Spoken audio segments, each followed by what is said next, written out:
Welcome on Easy Learning. Now I am going to explain the poet William Wordsworth, and in the next part of the video I will explain 3 years she grew. तो William Wordsworth जिनका जन्म 1717 हुआ था और 1850 में इनकी death हुई थी, one of England's greatest poet, way England के बहुत सारे जो महान कवि थे उनमें से एक थे। इनका जन्म कम्बरलैंड लेक डिस्ट्रिक्ट में हुआ था, मतलब जो डिस्ट्रिक्ट है वहाँ पे उसमें एक लेक डिस्ट्रिक्ट है, तो उसी में कम्बरलैंड में इनका जन्म हुआ था। और इनका जो शिक्षा वो कैम्ब्रिज में हुई थी, and educated eight Cambridge. The first of the great English romantic poets, कहते हैं कि इंग्लिश रोमांटिक पोइट्स में जो है पहले जो है ग्रेट पोइट थे। हालांकि इनसे पहले जो है और भी थे, जैसे कि आपके विलियम ब्लेक भी थे जो इनसे पहले के थे, लेकिन नेचुरल जो लिखा इन्होंने, नेचर के ऊपर जो भी लिखा, तो उसमें जो है इनका ही बहुत नाम आता है। अब ये रोमांटिक क्या है, मैंने एक वीडियो में बता रखा है कि जब आप नेचर के बहुत करीब होते हैं तो उसको रोमांटिक कहा गया। यहाँ पे जब आप नेचर के बारे में सोचते हैं, नेचर से अपनी लाइफ को रिलेट करते हैं, तो यही आपका रोमांटिक हो गया। He rebelled against the traditional artificial language. पहले क्या होते थे, जो घिसे पीटे हुए, ट्रेडिशनल मतलब घिसे पीटे हुए, परंपरागत और नकली, आर्टिफिशियल, बनावटी, कृत्रिम जो भाषाएं पोएट्री में प्रयोग की जाती थी, लिखा हुआ है यहाँ पे ऑफ पोएट्री, ठीक है, तो पोएट्री में जो प्रयोग किए जाते थे उसका वो विरोध करने लगे। He rebelled against, कि नहीं, पोएट्री ऐसे नहीं लिखी जानी चाहिए जिसमें कि इस तरह का भाषा होना चाहिए, घिसे पीटे हुए लैंग्वेज या आर्टिफिशियल लैंग्वेज होना चाहिए। और in favour of more natural language, और वो किस फेवर में चले गए बाद में, तो प्राकृतिक भाषा के फेवर में, पक्ष में वो चले गए। विद लिरिकल बैलेट्स, उन्होंने लिरिकल बैलेट्स लिखे थे 1798 में, एक कलेक्शन ऑफ पोएम्स, ये पोएम की कलेक्शन थी जिसमें एक ही में बहुत सारे पोएम थे लिरिकल बैलेट्स में। Written jointly with Samuel Taylor Coleridge, यहाँ पे दे रखे हैं, एस.टी. कॉलरिज का पूरा नाम था, तो ये भी इन्हीं के कंटेम्पररी थे, आपके जो विलियम वर्ड्सवर्थ हैं।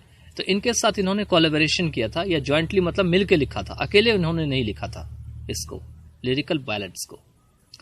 ही initiated the romantic movement in English, इसका मीनिंग है कि इन्होंने जो है रोमांटिक मूवमेंट को इंग्लिश में शुरुआत किया, इसको लिख करके, लिरिकल बैलेट को 1798 में।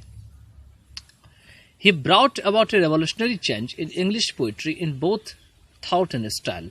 इन्होंने एक क्रांतिकारी परिवर्तन कर दिया इंग्लिश पोएट्री में, या लाया इन्होंने, दोनों में ही। इंग्लिश पोएट्री का जो थॉट होता है, स्टाइल होता है, दोनों में ही इन्होंने रेवोल्यूशनरी चेंज ला दिया। In 1805 Wordsworth published his masterpiece. 1805 में वर्ड्सवर्थ ने अपनी मास्टरपीस को पब्लिश किया, द लॉन्ग ऑटोबायोग्राफिकल पोएम, एक बहुत बड़ा सा जो है आत्मजीवनी वाला जो है पोएम होती है, जिसको कि प्रिल्यूड कहा गया है। इस प्रिल्यूड में वो अपने लाइफ के ऊपर जो भी है वो सारी चीजें इसमें लिखे। वो fame and prosperity came slowly but he never wavered in his faith in himself, कहते हैं जो नाम है और जो संपन्नता है, प्रॉस्पेरिटी मतलब क्या है, सुख संपन्नता है, वो उनके जीवन में धीरे धीरे आया, केम स्लोली, लेकिन उन्होंने अपने में जो विश्वास था उसको कभी हिलने नहीं दिया।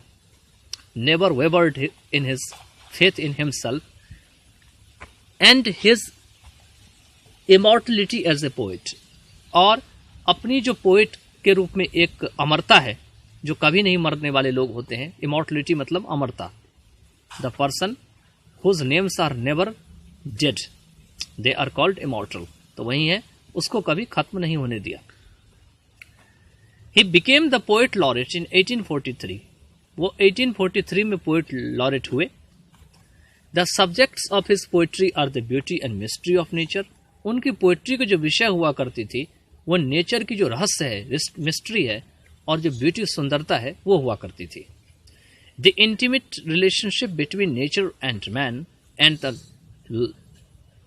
Lives of the simple rustics, कहते हैं उनका एक मित्रवत संबंध, इंटीमेट मतलब फ्रेंडशिप, फ्रेंडली रिलेशनशिप, मित्रवत जो संबंध है वो नेचर और मैन के बीच हुआ करता था। और रस्टिक्स का जो सिंपल लाइव्स है उसके बीच। अब ये रस्टिक्स क्या होते हैं? रस्टिक्स मतलब देहाती टाइप के होते हैं, जो देहात में लोग रहते हैं, जो गांव घर में लोग रहते हैं, उनकी सिंपल जिंदगी जो है उसके ऊपर भी वो लिखे। अब यहाँ पे ये लाइव्स होगा, लिव्स नहीं होगा, ये ध्यान दीजिएगा, क्योंकि लिव्स मीन्स रहना होता है, लेकिन लाइव्स मतलब जीवन होता है। थोड़ा सा स्पेलिंग एक है लेकिन प्रोनाउंसिएशन अलग अलग है। उसके बाद है he usually looks upon nature as teacher.